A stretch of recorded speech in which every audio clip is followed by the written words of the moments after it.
Mission Walk, India's #1 most advanced rehabilitation and physical therapy center, Manikonda, Alkapur Road. Call 9177-300-194. మా branches Hyderabad, Delhi మరియు పూణేలో కలవు. నమస్తే, వెల్కమ్ టు తెలుగు రాజ్యం. నేను మోనిక. శ్రీకాంత్ గారు నమస్తే. నమస్తే. సో విజయనగరం ఒకసారి వెళ్దాం. అక్కడ పరిస్థితి ఏంటి కనుక గమనిస్తే గజపతి రాజు ఫ్యామిలీ నుంచి ప్రస్తుతం నిలబడ్డ వ్యక్తిగా అతిథి రైట్. సో ఆ పేరు కొంచెం కన్ఫ్యూజ్ అయ్యాను మళ్ళీ.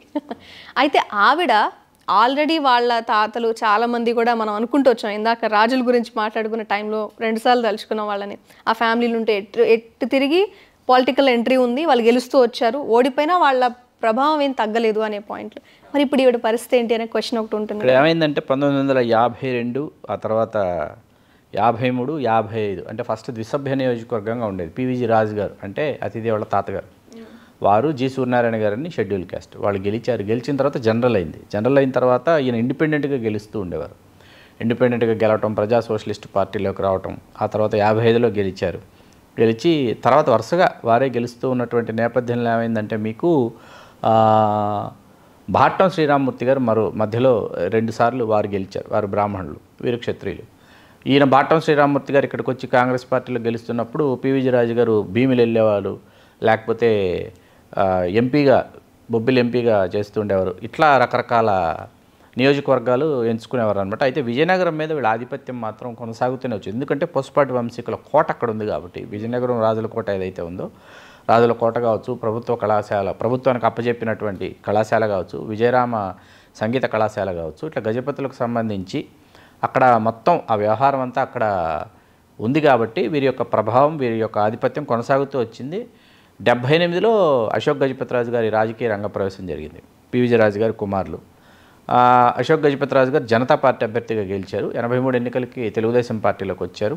వీరి సోదరులు ఆనంద గజపతిరాజు గారు భీమిలి నుంచి గెలిచారు, వీరు విజయనగరం నుంచి గెలిచారు. వీరి తల్లిగారు కుసుమ గజపతిరాజు గారు కూడా ఒకసారి వారు గెలిపొందినటువంటి నేపథ్యం ఉంది. అట్లాగే ఆనంద గజపతిరాజు గారు అర్ధాంగి ఉమా గజపతిరాజు గారు వారు భీమిలికి ప్రాతినిధ్యం వహించారు. 83, 85, 89, 94, 99 అంత క్రితం 78 అంటే వరుసగా 6 పర్యాయాలు అశోక్ గజపతిరాజు గారే విజయనగరం ఆయనే అశోక్ గజపతిరాజు గారే. అట్లాగే తెలుగుదేశం అధికారంలో ఉన్నన్నాళ్ళు రాష్ట్ర మంత్రిగా వారు కొనసాగారు.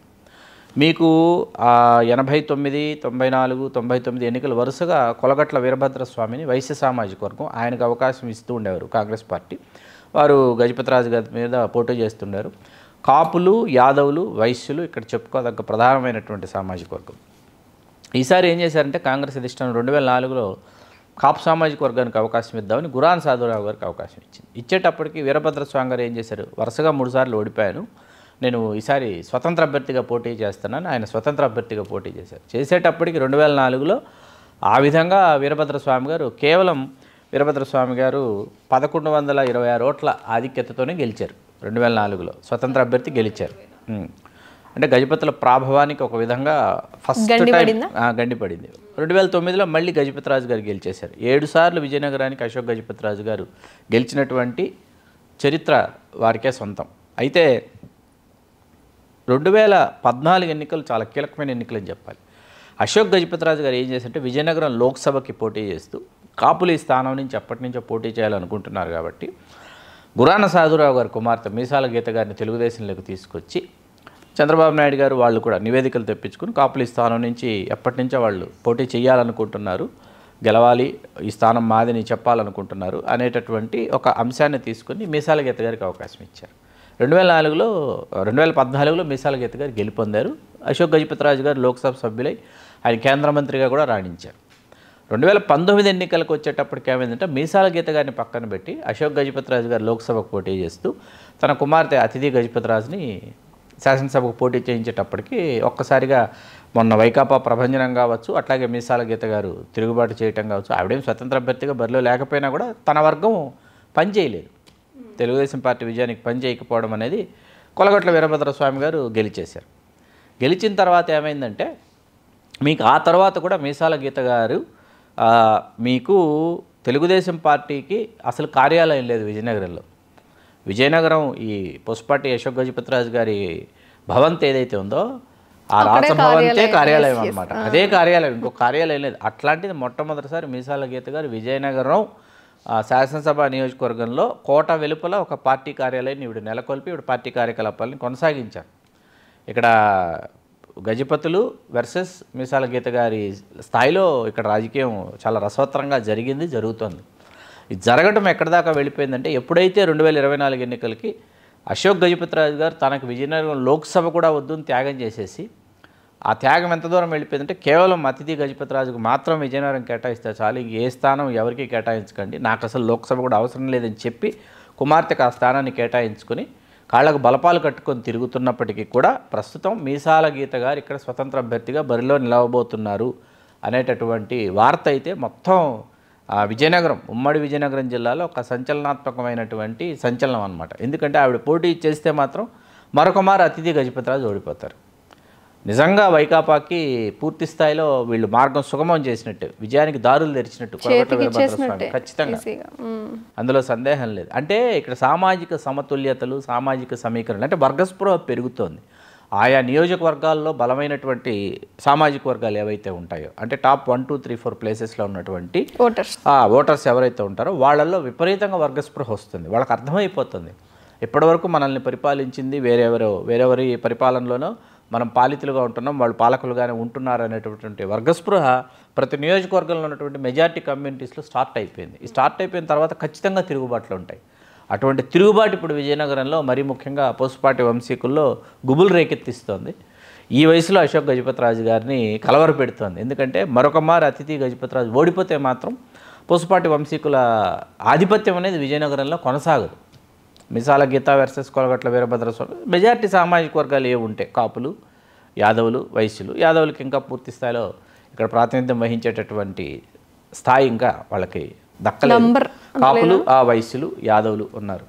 అయితే మరి ఇప్పుడు అపోజిషన్లో ఎవరు ఉన్నారు? ఇంతకు ముందు వైకాపా వీరభద్రస్వామి గారే, వారే వైశ్య సామాజిక వర్గం, వారే పోటీ చేస్తున్నారు, వారే బరిలో ఉన్నారు.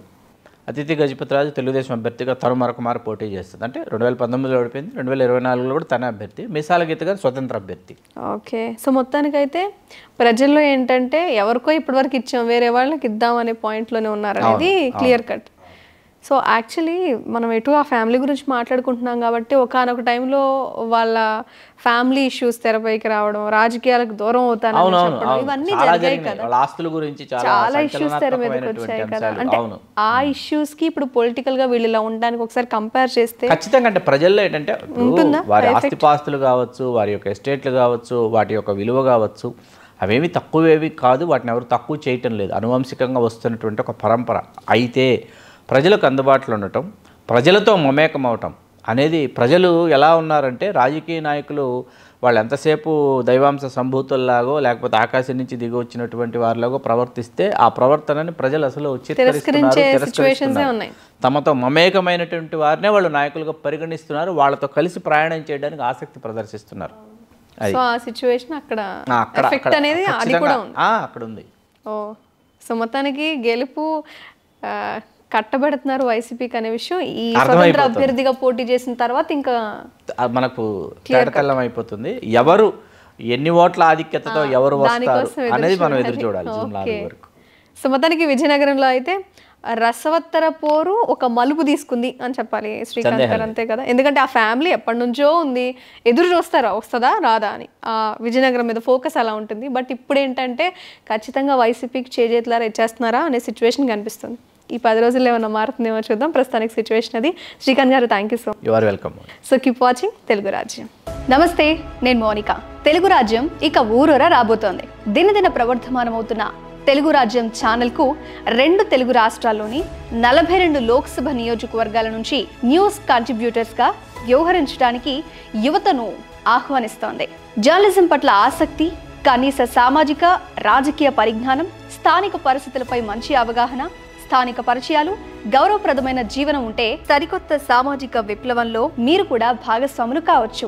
మీ అంతరంగాన్ని ఆవిష్కరించవచ్చు. ప్రతి లోక్సభ నియోజకవర్గ పరిధిలో 2కి అవకాశం ఉంటుంది. 30 నుంచి 35 ఏళ్ల మధ్య వయస్కులై జర్నలిజం పట్ల అభిరుచి, ఆసక్తి కలిగిన యువతి యువకులు తమ వివరాలు, జీవన విధానం, ఆసక్తి గల ప్రాంతం, పాస్పోర్ట్ ఫోటోతో కలిపి ఈ దిగువన నంబర్కు వాట్సాప్ చేయొచ్చు. నంబర్ 81251 50555.